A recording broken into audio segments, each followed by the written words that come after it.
Ako naman tanongin. Ikaw ba nung nung mga panahon na alam mong walang-wala na ako,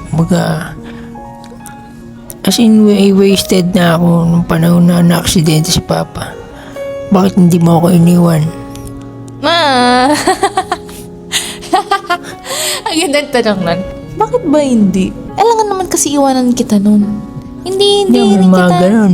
Oo, pero hindi ko siya kaya. Siguro kasi ganun din ka talaga kita ka-love, na kaya kita samahan through ups and downs mo. Na, ewan ko, ang lakas kasi talaga ng faith ko sa relationship natin pagdating sa, parang, alam ko na kaya natin basta dalawa tayo. Hindi kita kayang iwan kasi yung time na yun, alam kong kailangan mo ko.